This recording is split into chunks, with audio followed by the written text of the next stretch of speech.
छांगुर बाबा और उसके सिंडिकेट पर मनी लॉन्ड्रिंग का केस दर्ज हुआ। ईडी ने मनी लॉन्ड्रिंग का मामला दर्ज कर दिया छांगुर बाबा पर। इसमें आपको बता दें कि करीब 2 दर्जन बैंक अकाउंट्स और 6 विदेशी खातों की जांच पड़ताल होगी। सिंडिकेट के लोगों की संपत्तियों की भी जांच पड़ताल होगी। एसटीएफ की जांच में 100 करोड़ रुपए के ट्रांजैक्शन के पुख्ता सबूत मिले हैं।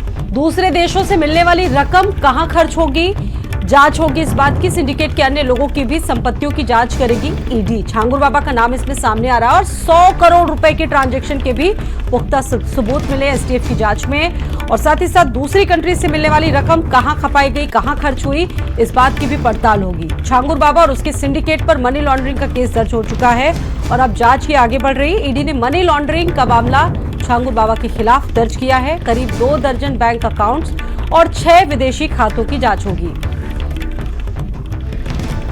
संदीप खेर हमारे साथ मौजूद हैं इस खबर पर बातचीत करने के लिए। संदीप, छांगुर बाबा का नाम सामने आ रहा है और इसमें लगभग 100 करोड़ रुपए की संपत्ति का जिक्र हो रहा है। पूरा मामला आपसे जानेंगे। संदीप, क्या है? देखिए स्वाति, उत्तर प्रदेश की योगी सरकार द्वारा चलाए गए अभियान लव जिहाद की अगर हम बात कर लें, अवैध धर्मांतरण की बात कर लें, उसमें छांगुर बाबा की जो देखिए गिरफ्तारी है, ये बहुत बड़ी जीत मानी जा रही है।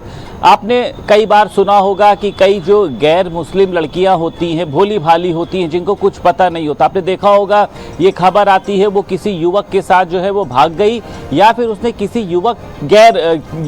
किसी दूसरे समुदाय के युवक के साथ शादी कर ली, तो चर्चा बनती है कि ऐसा कैसे हो सकता है। लेकिन इसके पीछे एक सिंडिकेट काम कर रहा था। इसके पीछे अवैध धर्मांतरण का एक देखिए पूरा जो संगठित गिरोह है वो काम कर रहा था, जो ऐसी भोली भाली लड़कियों को, खासतौर से दलित लड़कियों को जातियों के आधार पर बेचने और खरीदने का काम कर रहा था।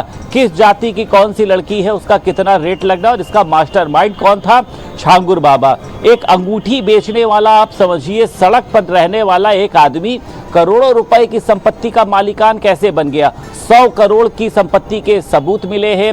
मनी लॉन्ड्रिंग का इसके ऊपर मुकदमा दर्ज किया गया है। 6 विदेशी खातों में इसके पैसे थे, जिसकी जांच की जा रही है। इसके घर की बात मैं आपको बताऊं, लगभग 20-20 फीट जो है ऊंची दीवारें जिसमें करंट दौड़ता है, खुद का पावर हाउस है, मार्बल लगा हुआ, घोड़ों के लिए आप समझ लीजिए अस्तबल बनाया गया है, सीसीटीवी है, मतलब तमाम ऐसी सुविधाएं आप समझिए जो एक सांसद और खुद मुझे लगता है कि मंत्रियों के आप कहां पर होती, वो थी अवैध धर्मांतरण का गिरोह चलाने वाले छांगुर बाबा के। तो बलरामपुर में आपने देखा किस तरीके से उसकी कोठी को जमींदोज करने के लिए लगभग 8 से 10 बुलडोजर वहां पर बुलवाए गए हैं।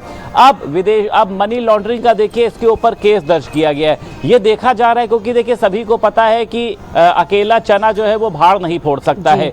यानी सिर्फ छांगुर इस मामले में नहीं है, एक पूरा सिंडिकेट काम कर रहा था। सिंडिकेट में कौन कौन लोग हैं, वो इन भोली भाली गैर मुस्लिम लड़कियों को कैसे फंसाते हैं, किस तरीके का प्रलोभन देते हैं, क्या कुछ नए युवा लड़के शामिल हैं जो सोशल मीडिया के माध्यम से भोली भाली लड़कियों को फंसाने का काम करते हैं, उनसे शादी करते हैं, फिर धर्मांतरण का दबाव बनाते, फिर उसके बाद रेट तय होता है कि किस जाति की लड़की है उसका कितना रेट दे। तो लंबे समय से देखिए ये चल रहा था। इनपुट इसका जो है वो जुटाया जा रहा था। कई लोग कह रहे हैं काफी लंबे समय बाद इस पर जांच हुई, इनपुट जुटाया जा रहा था। जब इनपुट पास मिला, आपने देखा कल एक जो पीड़िता है वो भारत समाचार के स्टूडियो में भी बैठकर अपनी व्यथा सुना रही थी। आप समझिए कि एक लड़की पहली बात तो किसी पे यकीन करती है, फिर उसको बेच दिया जाता है, बाद में पता चलता है कि उसने जिस लड़के से शादी करी वो उसके धर्म का नहीं है और उससे शादी ही इसलिए की गई थी कि उसके एवज में पैसा वसूला जाना है। तो पूरा संगठित गिरोह काम कर रहा है। देखिए भोली भाली लड़कियों को इनके जाल में भी फंसना चाहिए। छांगुर बाबा की देखिए